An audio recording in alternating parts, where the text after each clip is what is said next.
Bonjour les enfants. Pour les pages de compréhension, une petite nouveauté, je vous fais une correction en vidéo. Les deux premières questions de l'exercice 1 n'étaient pas très difficiles. Par contre, il faut faire attention à la façon dont vous écrivez baleine. Comment s'appelle l'île découverte sur la feuille? L'île s'appelle île de la baleine. C'est le « est » de Rennes avec un « e » et un « i ». Vous remarquerez que moi je mets un accent circonflexe sur le « i » de « île », peut-être que vous l'avez remarqué, alors que sur le fichier il n'y en a pas. Quand j'étais petite, moi j'ai appris à l'écrire avec un accent circonflexe. Maintenant, on a le droit de mettre juste un point. C'est vous qui choisissez. Qui a découvert les lettres gravées sur la pierre? C'est Robin. Vous avez raison. Alors maintenant, on va voir comment est-ce que j'ai trouvé ces réponses. Là, j'ai écrit ligne 6. Ça veut dire que je l'ai trouvé dans le texte à la ligne 6. Alors allons-y, ligne 6. Ligne 1, c'est celle-ci. 2, c'est pas écrit, mais c'est le 2. 3, 4, 5, 6. Et là, qu'est-ce que je lis? J'ai trouvé, a crié Robin tout agité, île de la baleine. Il a bien dit j'ai trouvé. Et le narrateur, celui qui nous a écrit l'histoire, nous ajoute a crié Robin. Bon, il est tout agité. On sait que c'est Robin, c'est écrit. Et les deux réponses à la question sont à cette ligne 6. On sait que c'est Robin et on sait que c'est l'île de la baleine. Et vous voyez bien le E et le I de Rennes. Plus difficile, la question numéro 2. Relève dans le texte tous les mots qui désignent Robin. Qu'est-ce que j'ai trouvé? Robin, aux lignes 1, 6, 12 et 15. Je l'ai trouvé 4 fois, ce mot écrit. Le J apostrophe, le J, qui est un je, qui est ligne 6, j'ai trouvé moussaillon. On va le relire après ensemble. Ligne 8 et ligne 11. J'ai trouvé son petit-fils, ligne 13, et j'ai trouvé le petit garçon, ligne 16. Allons voir. Alors, regardez. Sur le texte, j'ai entouré en bleu toutes les fois où c'était un mot qui parlait de Robin. Si à chaque fois on écrivait Robin, ça ferait des répétitions et ça rendrait le texte très lourd. Donc on remplace Robin par un autre petit mot. D'ailleurs, regardez, j'ai oublié de colorier le J. Le J qui est en fait un je. Donc, Robin, Jules Dufilet et Robin observaient la feuille jaunie.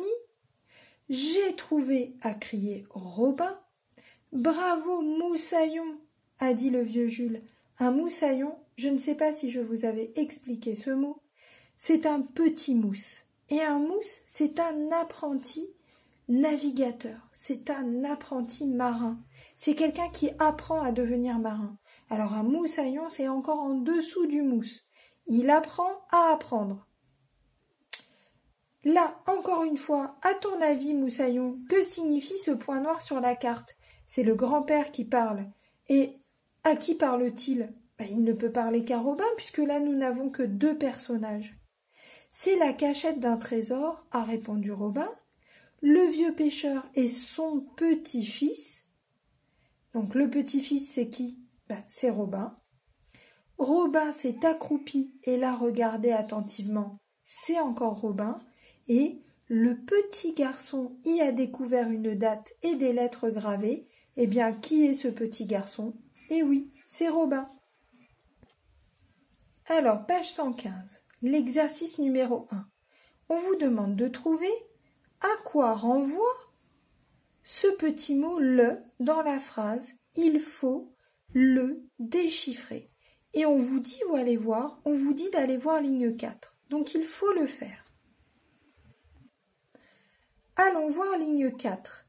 C'est un message secret, a précisé le vieux pêcheur. Il faut le déchiffrer. Et oui, c'est le message secret. Et là encore, c'est pour ne pas répéter. Si on avait dit « c'est un message secret », a précisé le vieux pêcheur, il faut déchiffrer le message secret. Ça aurait été moins joli, moins agréable à lire et moins agréable à entendre. Le deuxième petit mot dont on vous demande à quoi est-ce qu'il renvoie, c'est « Robin s'est accroupi et l'a regardé attentivement ». Je vous avais expliqué que « L » remplaçait soit un « le », soit un « la ». Donc, on vous dit d'aller voir ligne 15. Allons-y. Alors, je vois là le 15 et je lis.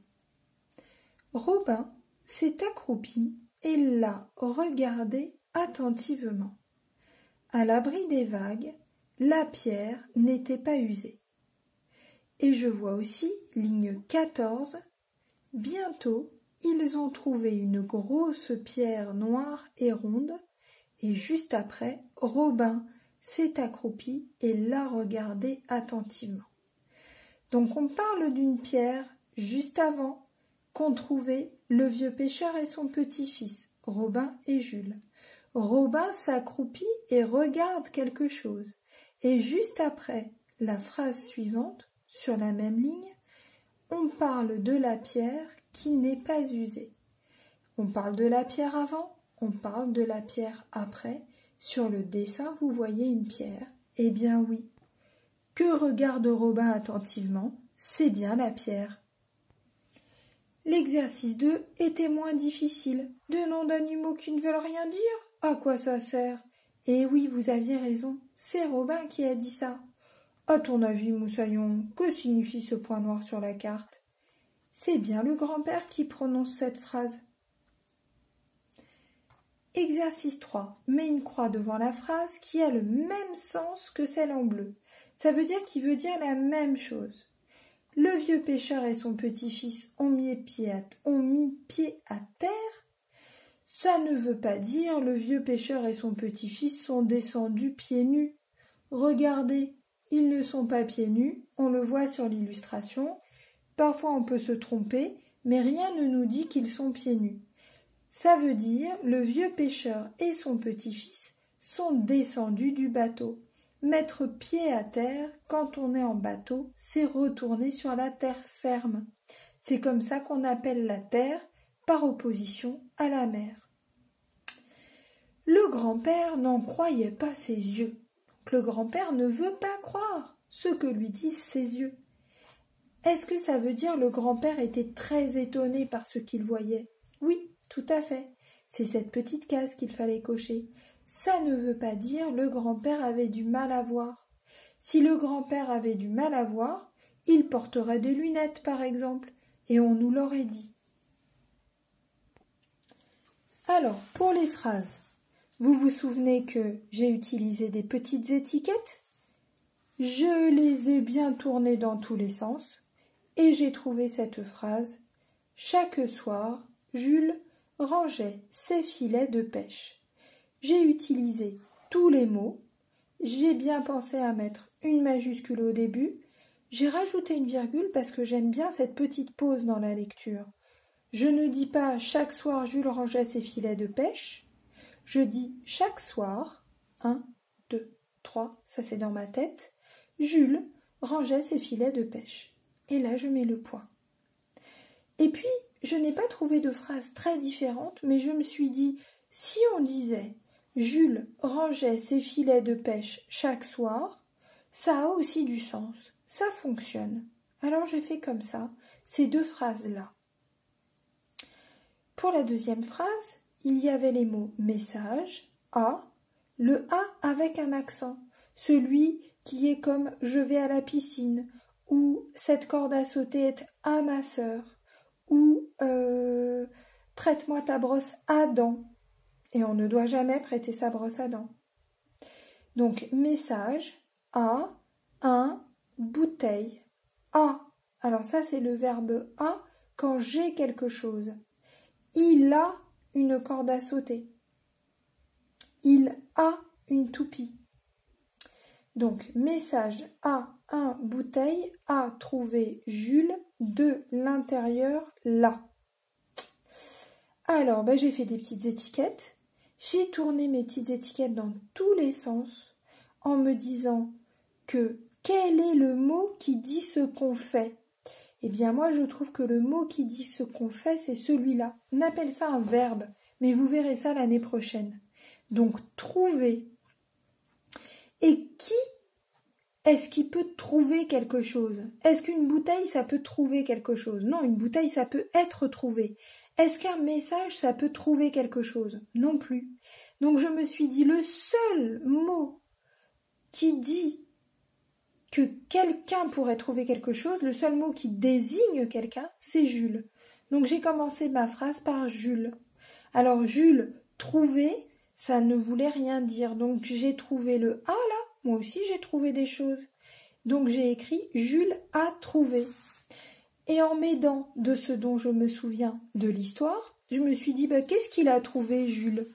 Il a trouvé un message. Donc, Jules a trouvé un message. Et il était où le message? Dans la bouteille. Alors, moi, j'ai pas dents, mais j'ai intérieur. Et j'ai à l'intérieur de la bouteille. Et ça m'a donné la phrase « Jules a trouvé un message à l'intérieur de la bouteille ». Et la deuxième phrase, ça pourrait être « à l'intérieur de la bouteille », en rajoutant une majuscule, virgule, « Jules a trouvé un message ». Alors, l'exercice numéro 5, il fallait réécrire le message. Voilà le message en question. Pour pouvoir le lire, j'ai dû rajouter des petits traits pour marquer le début et la fin des mots. J'ai essayé de reconnaître avec le son où commençait le mot et où est-ce qu'il se terminait. Parfois, il y avait des pièges. J'ai. Ah, oui, ça fait un mot. Mais il ne faut pas oublier, là j'ai oublié de vous l'écrire, l'apostrophe. J'ai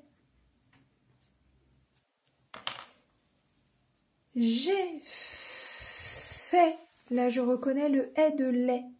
Pourquoi est-ce que j'ai mis mon trait après le « t » ? Pour deux raisons. D'abord, moi, je suis grande. Je sais que « j'ai fait », ça s'écrit avec un « t » à la fin. Mais vous qui ne le savez pas, vous pouvez penser à quelque chose. Par exemple, si je dis que quelque chose est fait, par exemple, le gâteau est fait, là, on n'entend pas le « t ». Mais si je dis la crème est faite, là, on entend le « t ». Et ça me donne un indice. Ça me dit qu'à la fin de « fait », il y a un « t ». À la fin de ce « fait-là », il y a un « t ». Donc, j'ai fait, et puis en plus, il y a autre chose qui me dit que cette barre, je vais la mettre après le « t », c'est que si j'essaye de lire « tn », c'est trop dur. Si j'essaye de lire « tn », trop dur. Alors, n, le A et le U, ça fait le O de auto, naufrage. Ah là, je reconnais un mot. Faire naufrage, c'est quand un bateau se casse, par exemple, sur des récifs et qu'il coule. Et là, on dit qu'on a fait naufrage. On dit le bateau a fait naufrage. Et là, c'est le marin qui parle, et donc il dit « j'ai fait naufrage ». J'ai fait naufrage. Donc là, je mets une barre. Personne. Ça me rappelle un mot. C'est personne. Le R fait sonner le E. Personne.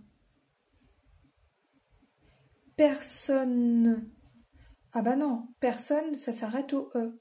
Donc je mets une barre après le E. Personne ne. Je reconnais ce petit mot. C'est un mot qui m'aide à dire le contraire de quelque chose. personne ne m'a. Alors, est-ce que c'est ma balle? Non, c'est personne ne m'a retrouvé. Donc, j'ai une petite apostrophe parce que c'est personne n'a retrouvé moi. Le m, c'est pour me, qui veut dire la même chose que moi. Ne me dérange pas. Eh bien, c'est ce me-là. J'ai fait naufrage, personne ne m'a retrouvé. Le trésor, ah bah là je reconnais le mot, je fais une barre tout de suite. Et puis le c'est pareil. Le trésor, E-S-T, eh ben oui, c'est le petit mot est. Le trésor est. E et N, c'est le en devant. Enf, oui. Encore un trait, je reconnais enfoui. Enfoui, c'est quand on enfonce profondément dans la terre. Ou pas dans la terre. Puisque dans notre histoire, c'est pas dans la terre en fait. Le trésor est enfoui dans. Ben ça aussi, je reconnais ce petit mot. Et je sais qu'il y a un S à la fin. Et si je ne m'en souviens pas, je peux l'écrire 2 ou 3 fois pour ne pas l'oublier. Dans l... Oh là, il est dur à lire celui-là. Hein. Mais si vous avez écouté l'histoire, vous savez que c'est dans l'œil. Donc un L, apostrophe, un O, un E dans l'eau, IL, dans l'œil. Bon là, je fais un trait. Bonne. Et oui, il y a 2 N, donc le O il sonne O. Bonne. Je mets un trait, je reconnais ce mot. Ch, ans, bonne chance. Mais oui, je fais un trait. A, comme le A qui dit je vais à la piscine. Ou c'est la toupie. Non, ça c'est pas bon. Comme à la piscine. A, donc je mets un trait. Celui, je connais ce mot, je mets un trait. Qui, ça aussi, petit mot outil, je mets un trait. Le, petit mot outil, je le reconnais, je mets un trait. Dénichera. Dénicher, ça veut dire trouver. En fait, on entend ni parce que dénicher, ça veut dire trouver dans le nid, enlever de son nid. Le petit nid où il était caché. Mais c'est pas un vrai nid. C'est une expression. Bonne chance à celui qui le dénichera. Je mets un trait, je sens que ça se termine. Signé. Ah bah si c'est signé, je mets un trait. Bernard, Bernard, il y a un R, ça fait sonner le E. Bernard, ah bah il y a un D, on l'entend pas. Alors on lit la suite. Bernard, dl, ah bah ça marche pas. D et L en français, il y en a pas. Donc je sais que je peux mettre un trait après le D. Bernard, l'ermite. Bernard, l'ermite. Un ermite, c'est quelqu'un qui vit tout seul. Et là, c'est son nom, Bernard l'ermite. C'est un jeu de mots. Parce qu'en fait, un Bernard l'ermite, c'est un petit crabe qui a besoin de trouver une coquille vide pour pouvoir vivre. Donc ce petit crabe se cache dans sa coquille et il y est tout seul. C'est pour ça qu'on l'appelle le Bernard l'ermite. Et un ermite, le mot existait avant qu'on appelle l'animal, c'est quelqu'un qui vit loin du monde, absolument tout seul, comme s'il était confiné jusqu'à la fin de sa vie. Voilà, j'espère que ça a pu vous aider. Au revoir les enfants.